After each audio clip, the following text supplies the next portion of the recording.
Estimados y estimadas, arrancamos con la segunda parte de la segunda clase, la cual va a ser más breve, así pueden seguir con sus actividades de la vida diaria, que imagino deben ser muchísimas. Vamos a hablar de el modo de producción de los incas, bien, es decir, de la economía, del sistema económico del Imperio Inca. Bien, les voy a mostrar esta imagen, ¿sí? Que no sé si se ve por el reflejo. Que es un mapa que me vino en un libro que discute el eurocentrismo. Uno rápidamente diría que es un mapa que está al revés, ¿sí? Pero abajo se retoma a partir de una frase de Galeano y dice: hasta el mapa miente. Aprendemos las geografías del mundo en un mapa que no muestra el mundo tal cual es, sino tal como sus dueños mandan que sea. En el planiferio tradicional, el que se usa en las escuelas y en todas partes, el Ecuador no está en el centro. El norte ocupa 2/3 y el sur 1. América Latina abarca en el mapa mundi menos espacio que Europa y mucho menos que la suma de Estados Unidos y Canadá, cuando en realidad América Latina es 2 veces más grande que Europa y bastante mayor que Estados Unidos y Canadá. El mapa, que nos achica, simboliza todo lo demás: geografía robada, economía saqueada, historia falsificada, usurpación cotidiana de la realidad, el llamado tercer mundo, habitado por gente de terceros, abarca menos, come menos, recuerda menos, vive menos y dice menos. ¿Por qué traigo este mapa y esta frase de Galeano? Porque generalmente cuando vemos la historia mundial, y esto no está exento en la historia económica mundial, lo que observamos es que existe una mirada eurocéntrica, ¿sí? Es decir, que se prioriza la mirada de Europa sin ver desde nuestra propia mirada. Veamos, muchas veces se dice que los europeos descubrieron América Latina en 1492. Bueno, esto no es verdad. Eh, América Latina no fue descubierta en 1492. América Latina fue conquistada en 1492. ¿Por qué decimos esto? Bueno, porque ya existían habitantes aquí en América Latina, ¿sí? Lo que, lo que sí es que se ha llevado a cabo esta conquista, ¿no? Y estos habitantes de América Latina em, tenían sus propios modos de producir, tenían sociedades desarrolladas, eh, y hay tres ejemplos muy claros de civilizaciones. Una es el imperio inca que ya vamos a tomar para analizar, pero se encontraba principalmente lo que es Perú. El Cusco era el centro, pero llegó a extenderse hasta el eh, centro de Chile y Argentina, llegó a extenderse hasta Ecuador, incluso hasta el sur de Colombia, por supuesto Bolivia también. El denominado Tahuantinsuyo, es decir, 4 suyos, que les voy a dejar un mapa: Antisuyo, Chinchaysuyo, Collasuyo, Contisuyo. Tenemos en segundo lugar el Imperio Maya, en lo que hoy es la península de Yucatán, ¿sí? En el sureste de México, pero también una parte importante de Guatemala. Y finalmente la civilización azteca, que estaría ubicada en lo que hoy es la Ciudad de México, el centro de México, ¿sí? Y que hoy se ven todavía, bueno, todos hay construcciones, ¿no? En el caso del Imperio Inca es muy conocido el Machu Picchu. De hecho, hoy en día hay muchos argentinos en Perú, pero no solamente están en Lima, sino que están en Cusco, porque fueron a visitar el Machu Picchu. Tenemos también, en el caso de la civilización azteca, lo que se conoce como las pirámides de Teotihuacán, bien, la pirámide del Sol y de la Luna. Y finalmente el Imperio Maya tiene muchísimas construcciones en la península de Yucatán, bien, lo que es conocido como la Riviera Maya. Ahí lo más conocido como una de las maravillas del mundo, ¿no? De hecho, Machu Picchu también es una maravilla del mundo, es Chichen Itza, ¿sí? Que es una construcción, una pirámide, hay una pirámide bastante importante rodeado de muchísimas construcciones. Esa es la más famosa, la más conocida, la más comercial, pero hay muchas más. A mí personalmente me han fascinado las ruinas de Palenque en el sur de México, en el límite con Guatemala y cerca de Chiapas. Bien. Bueno, dicho todo esto, para utilizarlo como introducción, nosotros vamos a hablar de el Imperio Inca, porque queremos también tener una mirada acerca de lo que sucedía bien en América Latina en aquel contexto, ¿sí? Porque somos latinoamericanos, básicamente. El Imperio Inca podemos ubicarlo aproximadamente entre 1430 y 1532, 1533, bien, que ese fue el momento en el cual se da la conquista española y cuando, bueno, cae el Imperio Inca. Lo que vamos a decir del Imperio Inca lo vamos a tomar de dos textos de Valdemar Espinosa Soriano. ¿Sí?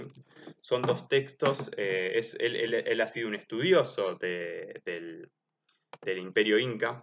Bien, por un lado, ¿sí? Tiene este libro que habla del Imperio Inca, básicamente, bien, economía, sociedad y Estado en la era del Tahuantinsuyo. Ustedes tienen muy poquitas páginas para leer de este texto y tienen un textito más largo, que es este, sobre los modos de producción en el Imperio Inca, que este es una compilación de varios autores. Bien, entonces vamos a leer Valdemar Espinosa Soriano y vamos a leer a Vitale, ¿sí? Dentro de esta compilación. Entonces, cuando habla del Tahuantinsuyo, Valdemar Espinosa Soriano hace un enfoque especial en lo que es el Ayllu. Ayllu, hay varios modos de pronunciarlo. El Ayllu es una familia extensa, que está configurada a través de los vínculos de parentesco, viene a decir a través de familiares y familiares y familiares.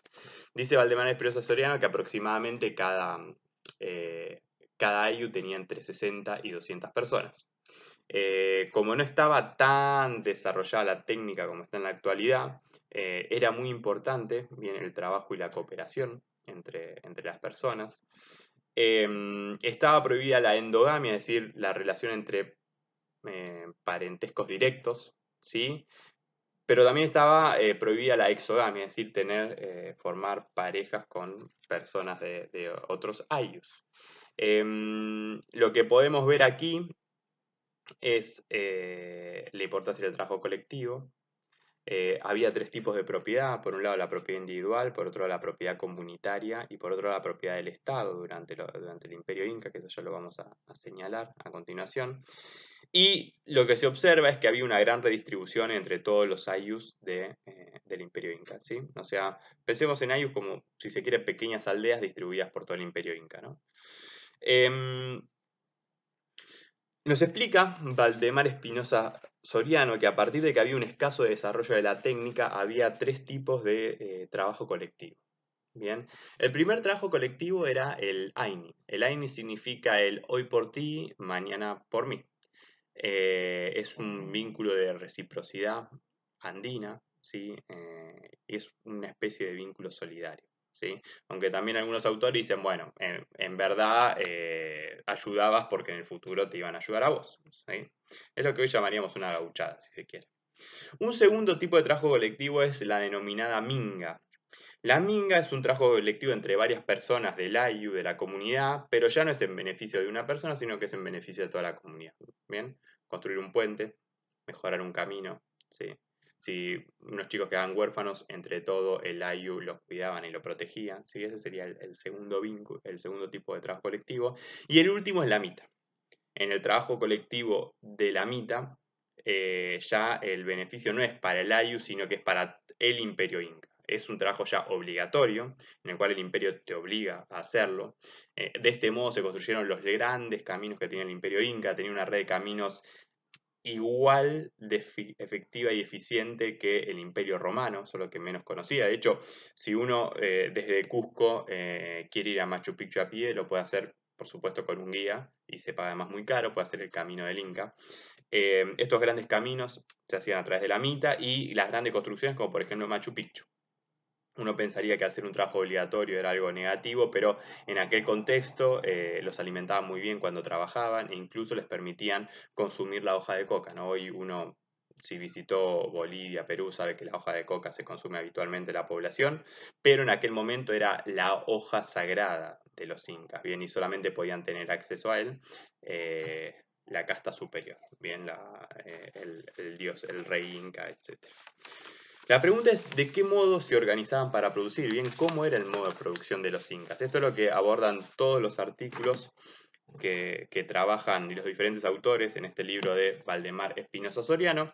Lo que vamos a hacer nosotros es seleccionar uno de los artículos, que es la mira que vamos a tener, y es la de Luis Vitale. Bien, Luis Vitale dice que el imperio inca es una sociedad en transición. Bien, entonces, ¿cuál era el modo de producción de los incas según Vitale? Una sociedad en transición. ¿Qué significa esa transición? Él usa una categoría, bien, también del materialismo histórico, que es el modo de producción asiático, ¿sí? Y hablar de ese modo de producción asiático significa hablar de una transición entre el modo de producción comunitario primitivo, bien, en el cual identificamos al hombre de las cavernas, a los germanos, y el modo de producción esclavista, bien, al cual identificamos el Imperio Romano, los griegos. En esa transición, bien, en la descomposición de uno hacia el otro, es donde se da el modo de producción de los incas, denominado asiático, ¿sí? Por eso es una sociedad en transición de un modo de producción a otro. A ver, ¿cuáles son las características? Vamos a señalar 3 características principales y después vamos a señalar 3 características puntuales que tenían el Imperio Inca. En primer lugar, no se corta el cordón umbilical con la propiedad comunitaria. ¿Qué significa esto? En el modo de producción comunitario primitivo, la propiedad comunal es fundamental. En el modo de producción esclavista no, porque el amo es dueño de una tierra donde trabajan los esclavos. Bueno, en esta transición, bien, todavía no llegamos a esto, en esta transición todavía sigue teniendo importancia el modo de producción, la propiedad comunitaria.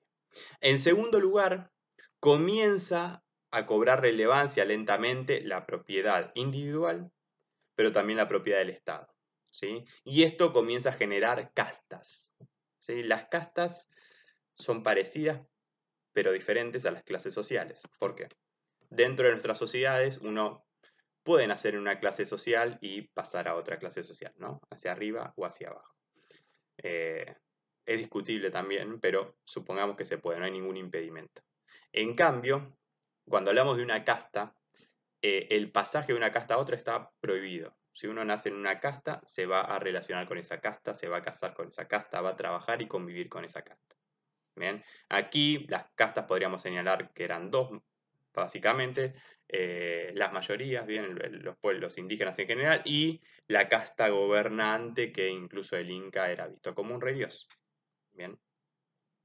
Y lo que vamos a ir señalando también es que se mejora la producción y comienza el excedente agrícola, ¿sí? Y ese excedente agrícola es el que comienza a distribuirse hacia el interior de la sociedad. Bien, incluso una de las cosas que se tiene en cuenta en el Imperio Inca, que nosotros, especialmente porque se da sobre los Andes, encontramos 3 tipos de nichos con diferentes alimentos, por ejemplo. Entonces, en el caso del Imperio Inca hay 3 nichos, ¿no? Ecológicos, 3 nichos ecológicos. Por un lado está lo que es la costa. Bien, empecemos en la costa de Perú, empecemos en la costa de Ecuador, en la costa de Colombia. Después viene la cordillera de los Andes, ¿sí? Ahí tenemos lo que es la sierra, bien la montaña, con picos, pensemos en la costa está a los 0 metros sobre el nivel del mar y los picos de los Andes pueden llegar a, no sé, 4000 metros sobre el nivel del mar, bien con facilidad. Casos como por ejemplo el Alto o La Paz, ¿sí? Y finalmente está lo que son los valles, bien, una vez se pasa la cordillera de los Andes, ya tenemos los valles, donde hay otro tipo de producción. Bien, eso está bastante marcado y lo que había es una interconexión y una redistribución de productos. Entonces, características, bueno, son sociedades agrícolas, bien, agrícolas, que no tienen tan desarrollada la técnica como si en ese momento la tenía, no tienen desarrollada la técnica de instrumentos, no tenían otro tipo de técnicos. Por ejemplo, hasta el día de hoy, las sociedades andinas, por ejemplo, tienen modos de conservación de las papas. ¿sí? Por ejemplo, dejarla durante la noche a la helada, bien, y secarlas, o de la helada y después también ponerlos al sol, ¿sí? No me sale el nombre, tal vez ahí algún compañero o compañera puede ayudarme, pero tiene un nombre esa papita que nunca me gustó, ¿sí? Me gustan muchas cosas pero de las sociedades andinas, pero la papita nunca me llegó nunca le tomé el gusto. Sí me encanta el charque, por ejemplo, el charque es otro modo de conservación de la carne, el charque de llama especialmente. Comienza a haber una organización a nivel societal, estatal, cosa que en lo comunitario no existía. En el comunitario era una especie de let it be, tal vez con un jerarca, pero aquí ya comienza a haber un modo de organización a nivel protoestado. Comienzan a pagarse impuestos, ¿sí? Impuestos, tributos, esa es otra característica de las sociedades en transición, de las sociedades de modo de producción asiático.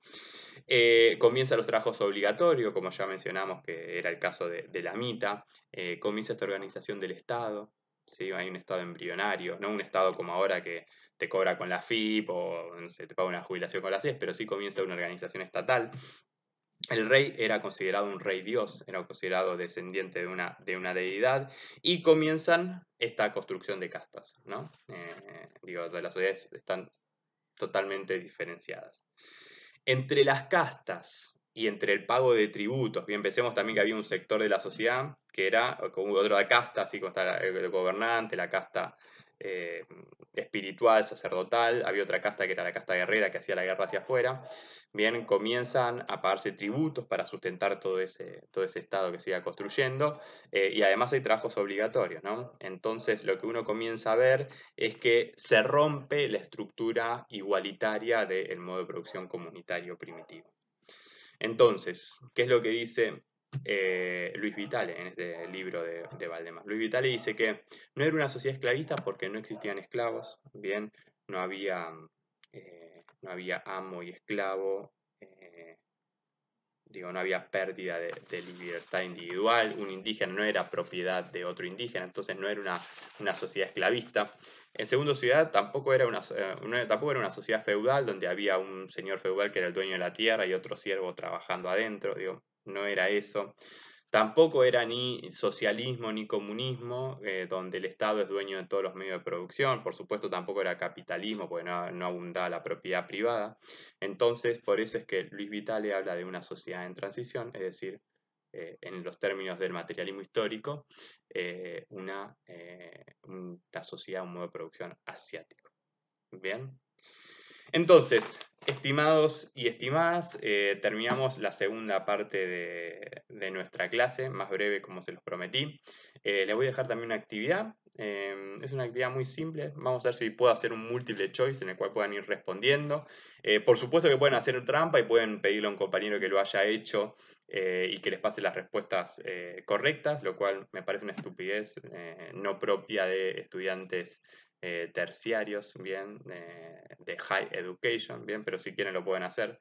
Es más que nada, les va a servir a ustedes por un lado como una comprobación de lectura y por otro lado les va a servir como una guía de lectura más que comprobación, bien, porque son los puntos más importantes para tener en cuenta.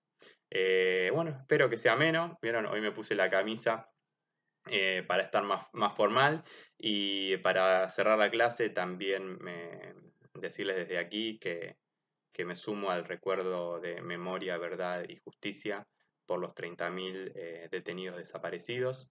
Como docente de una materia que abarca la historia económica, creo que es importante conocer la historia para no repetir ni los errores ni los crímenes de Estado del pasado. Bien, les envío un cordial saludo a todos y todas y bueno, nos seguimos cruzando en este aula virtual. Bueno, me despido. Adiós.